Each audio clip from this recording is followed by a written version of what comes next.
tudo que vem no caminho, no meu caminho, altamente útil, está aqui em mim. Como eu venho pela arte, a minha formação é em arte.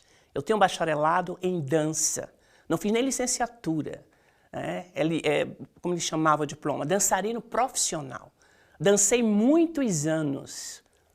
Depois é que eu vou, com uma pesquisa para a Nigéria, e é lá no Departamento de Artes Teatrais da Universidade de Ibadan que eu me encontro nessa possibilidade de fazer a transição para a vida acadêmica. Mas quando eu transito naquele contexto, ainda é como artista, porque lá eles tinham dois gêneros, vamos dizer, do professor universitário, entre aspas. O Arts Fellow, que é o artista, que faz toda uma vida acadêmica até chegar como um diretor artístico, e a vida do professor, como é aqui mais comum, do professor que vai dos lecturer até chegar um professor. Então, quer dizer, eu continuo pela arte. Quer dizer, não tem como. Vou fazer o doutorado, quando já faço aqui na USP, também vou na educação. A educação pela experiência que eu já tinha de 6 anos dando aula na Nigéria e os anos que eu também já estava ministrando disciplina na Unicamp. Então, a Roseli teve com essa visão do que eu queria, uma educação pluricultural, dessa diversidade, veio a possibilidade, na primeira fase, artista. Se pegar meu trabalho, a minha tese, o livro, vai ver artista falando. E no segundo momento, como essa artista passa essa experiência para a sala de aula. Enquanto eu estudava na Universidade Federal da Bahia, na escola de dança, sempre me chamou a atenção que não tinha os elementos da minha história especificamente, da questão do negro, da questão africano-brasileira, sendo contemplada no currículo. Então eu me formei, e sempre eu trazia esses elementos que eu vivenciava em minha casa e com minha avó da tradição africana, essa questão dos mitos que eu sempre me identifiquei desde criança, eu trazia nas minhas composições coreográficas. Mas de forma lúdica, sem ninguém mandar, mas era o que eu tinha em volta de mim. Depois que eu me formo, que começo a viajar, eu vou ter um conhecimento maior quando tenho a oportunidade de morar nos Estados Unidos, e que vou ler sobre a vida dos coreógrafos. E percebo que todos eles queriam questionar algo da vida deles. A situação dele não estava bem, e eles querem questionar, desde a Isadora Duncan, quero essa sapatilha, quero dançar descalça, com roupas esvoaçando e pau. Aí eu fiquei vendo todos eles, Ruth Saint-Denis, Martha Grant, e disse, gente, que interessante, eles falam da vida deles. Eu quero também falar da minha experiência, da minha vida. Porque se a gente parar para pensar, quase tudo é assim. As pessoas, as técnicas essas que são impostas para a gente, as leituras que são impostas, são todas nesse nível. Mas as pessoas que escreveram, elas escreveram por uma necessidade delas. Então não é a mesma necessidade minha. Eu, às vezes, posso comungar, como é que eu diria, até chegar a um ponto, como aconteceu comigo mesmo mais adiante, de achar, gente, isso tem tudo a ver com o que eu estou pensando. Mas aí abriu para mim essa possibilidade. Retornando a Salvador, depois dessa experiência nos Estados Unidos, eu quis trazer essa minha história e conhecer mais, porque pensava que entre os iorubás, na Nigéria, eu ia ter a oportunidade de ver essas danças, esses movimentos, conhecer mais dessa cultura. Quando eu chego em Ibadan, eles, vendo o meu currículo, eles me fazem uma proposta para começar a ministrar disciplina de dança.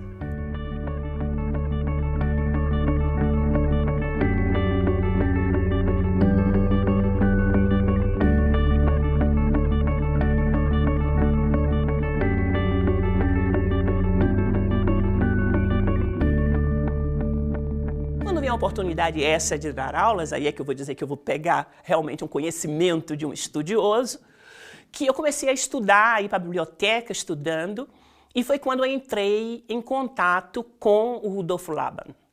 O Rudolf Laban, esse que era um filósofo, que fala do movimento do dia a dia, o movimento da dança, E eu comecei a ver que ele trazia as ações, essas ações do pilar, do socar, do deslizar, e eu associei aos movimentos que eu via na dança dos orixás. Laban não tinha visto orixá, certo?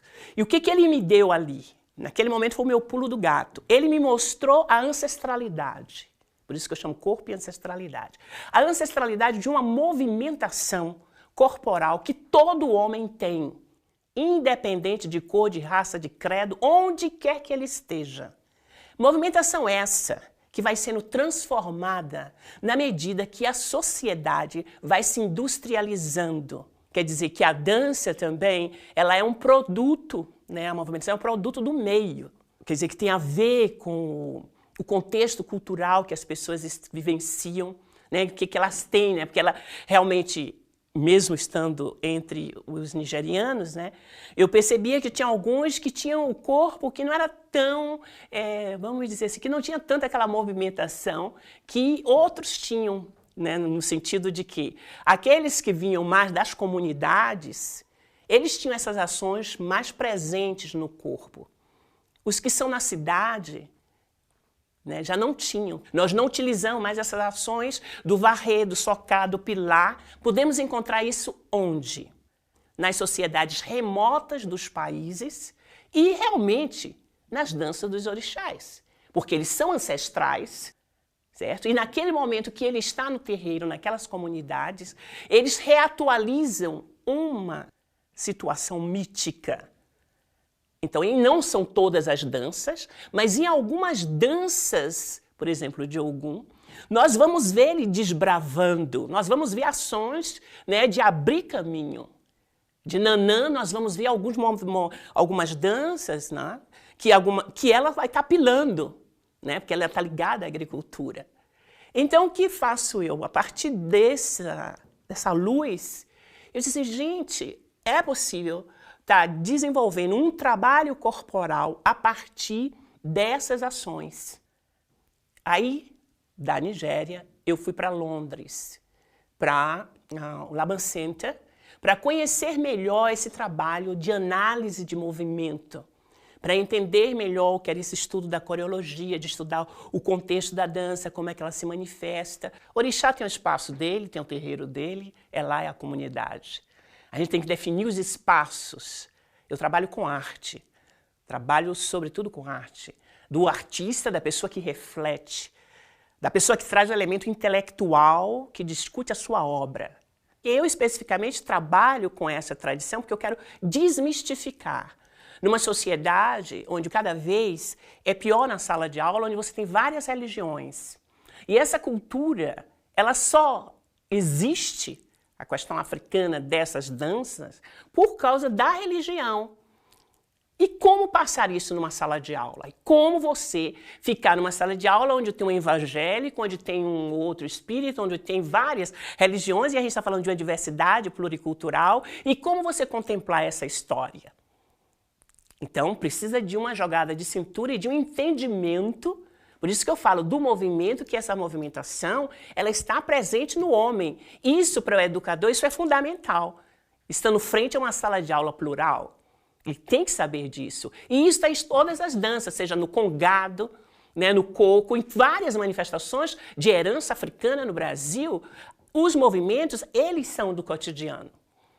Então, esse educador é que precisa realmente de ter esse conhecimento. Então, como criar a partir disso? Então, uma das sugestões, um poema, quer dizer, a partir do mito que eu fiz um poema da história da Anhã.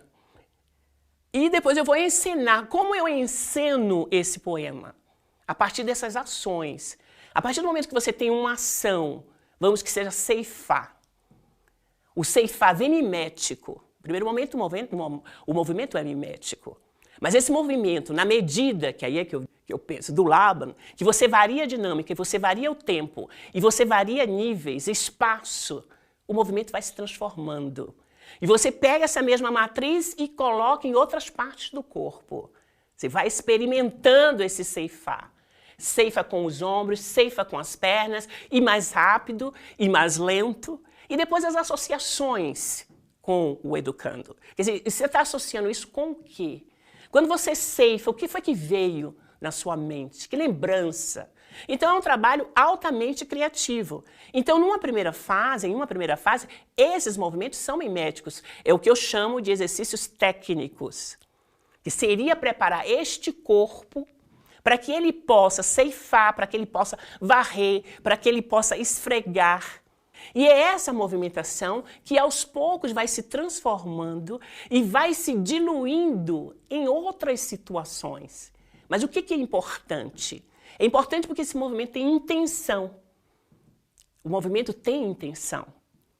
Por isso que, inclusive tem a Valerie Preston, essa estudiosa também do Laban, ela dizia sempre assim, que o movimento, quando ele vem nesse sentido mimético, é um movimento que realmente possibilita a questão da intenção do movimento. Porque você sabe de onde vem, não é um movimento pelo movimento. Porque mesmo se você esfregue com os ombros, quer dizer, não é o esfregar no sentido, mas você vai buscar essa imagem e você adquire uma qualidade de movimento que seria diferente, né, do que dizer, uma rotação, por exemplo, só faça uma rotação. Mas esfregar, você vai buscar, o que é isso, né? O que seria esfregar com esses ombros? Então, esse movimento não é a cópia. Então, o que permite essa releitura, outros estão chamando agora de tradução? O que permite essa tradução é na medida que você começa a experimentar. Como eu digo, é que nem na química, na física, é o experimentar.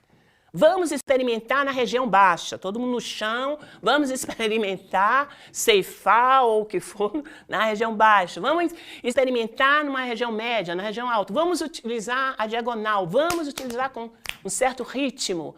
E vamos, à medida que se improvisa, improvisando, vai o que acontecendo? Você vai se repetindo. Então vai repetindo e você vai construindo um vocabulário. E é com esse vocabulário que você vai compor um estudo coreográfico. Você incorpora aquelas matrizes, né, e você começa a dizer com o seu corpo, com o seu universo, com as associações que são feitas, né, uma outra situação. No primeiro momento, essa questão mais técnica de possibilitar que esses educandos vivenciem esses elementos que eles não vivenciam no seu cotidiano. Em um segundo momento, aí vem a improvisação, que é aí que vem o papel desse educador, está sugerindo as situações, né? E depois tem a questão também da pesquisa, né? Nós temos o primeiro momento de pesquisa, que seria a história do indivíduo. A importância de você trazer, como eu falei, do esfregar, cada um tem uma história, e de você ir para a sua família e perguntar. Quer dizer, a seu avô, tetravô, seja quem for, qualquer pessoa com mais idade, pergunte como é que fazia isso. Aí elas vão descobrindo, eu descobri que meu pai era pedreiro. Como é essa ação do carregar, de fazer uma parede? Quer dizer, são esses elementos, essa ação do corpo, de estar simulando essas situações.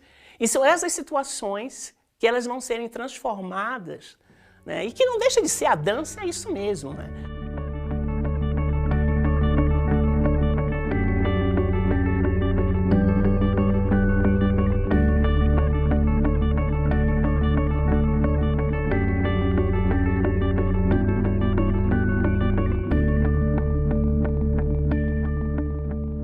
Esse é um trabalho que requer do educador, é uma criatividade, vivência, sensibilidade.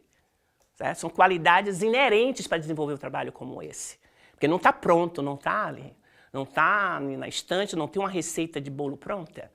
Quer dizer, como é que se faz isso? Então, eu sou feliz da vida, eu tenho alguns alunos no nosso grupo de pesquisa, que é o segundo livro, né, Rituais, Linguagem, Elaboração Estética, o desdobramento da proposta Corpo e Ancestralidade, quando nós chegamos já na orientação de mestrado e doutorado, como esses alunos, eles apreenderam essa vivência, tem algumas alunas que foram minhas alunas já na graduação, né, e que chega até o doutorado, e como é que isso interferiu, esse olhar, interferiu na trajetória. Quando eu falo do pluricultural, o que permite essa pluricultura é quando eu pego, por exemplo, se tem uma menina japonesa, ela vai trazer a dança dela, ela traz a movimentação dela para mim. No movimento tem um eixo, porque também às vezes as pessoas pensam que quando eu digo respeitar o aluno respeitar o professor, o educador tem que se ver no educando e vice-versa, e blá, blá. Quer dizer, às vezes vai ficando nessa dança que as pessoas pensam que a dança é minha, eu vou sair saracoteando do jeito que eu quiser. Não, tem uma regra o jogo também. Né? Dentro da regra que é proposta, possibilita você dialogar com o que é proposto. Então, nesse sentido, por isso que eu falo que quando eu peço a história da pessoa, por exemplo, teve uma menina que trabalhou a dança de Okinawa, ela vinha dessa ilha, né, os ancestrais dela, então ela trouxe e foi realmente dentro da sala de aula, nós, o que podia também estar aprendendo esses movimentos, né, também trocando. E às vezes algumas conseguem estar, como é que se diz, somando a sua própria experiência com o que é proposto por algumas integrantes do próprio grupo. Então esse viés aí da diversidade, né, de várias culturas, são as próprias culturas que estão presentes nos corpos na sala de aula. Eu vou ter uma experiência lúdica com este universo. Os mitos são como as operetas, né? Você pode fazer, né, tem uma história, você vê isso que eu falei, a mulher errante, ela saía, não sabia o que fazer da vida dela, carregando aquele pedaço de madeira, na cidade onde ela vivia não tinha música, não tinha tambor, e o povo ficava todo mundo desolado. Aí finalmente, ela andando, a gente sabe na tradição que Exu é o princípio dinâmico, é aquele que permite o movimento. Ele aparece, dá um pedaço de couro para ela começa para ela botar nas extremidades daquela tronco de madeira que ela tinha, e ela começa a bater, tac, tac, tac, tac, tac. A vida se transforma para ela e para a comunidade. Já pensou? Aí Xangô escutou aquele som, levou ela para o palácio. Né? Ela começou a viver lá e essa tradição foi passando do tambor. O espírito do tambor realmente é Ayan. Né? E vai passando de geração a geração a geração. Quer dizer, na minha pesquisa, quando me contaram esse mito, essa história, que são vários mitos, quando esse mito foi me contado por um senhor, eu disse assim, gente, é isso aqui, não tem mais para onde correr. Né? Eu fui pega pelo mito. E aí o que eu faço? Eu vou fazer um poema, o roteiro dessa coreografia. Né? O roteiro dessa coreografia. E aí eu vou, né? Ayan, princípio vibrante, que era do tambor. Divaga e Orum, é o Orum. Nascente poente, vida e morte. Meditação intermitente, crente. Odu traçado, destino amarrado. Entranhas emaranhas. Degusta fazeres e lazeres. Atenta, orixirixi. Expelindo desejos latentes. Emerge a dinâmica, Exu interage, intercede, Ayan expande pele espessa, repercute, curtida, nutrida, batida. Ayan impetuosa, intensa. Ayan transfigura no fundamento simbólico do fogo, que é Xangô. Quer dizer, olha quantos elementos você vai trabalhar e o trabalho vai ser Ayan, símbolo do fogo. Não tem uma coisa específica de ser, mas vem todo esse universo. E a coreografia, montada em 2 momentos, o primeiro momento onde ela procura, onde ela está desolada, vem movimentações e realmente de tristeza, coisas do tipo, e no segundo momento, ou mais uma definição dos movimentos, definição de mais reta, uso do espaço, porque tem que ter esse conhecimento também. Né? Isso é importante, tem que ter o conhecimento técnico, né, de fazer uma obra de arte. Que estética é essa? Se questiona bastante hoje em dia. Né? Estética negra, estética amarela, estética branca, tem todas essas questões dessa estética. Então eu sempre estou articulando universos, eu sempre me digo até que sou articuladora de universos. Articulo universo é como eu ia para a comunidade, terreiro, saracutiano lá, dançando, imitando, ao mesmo tempo eu ia para a escola formal escutar todo o hegemônico, uau, uau, uau, uau, e eu ali abrindo, ai, não me sufoca, né? Não me sufoca, e eu me colocando nos meus trabalhos, as minhas cores, as minhas máscaras, as minhas palhas, toda a vida. Né? E vou vindo, vou indo, até hoje é assim.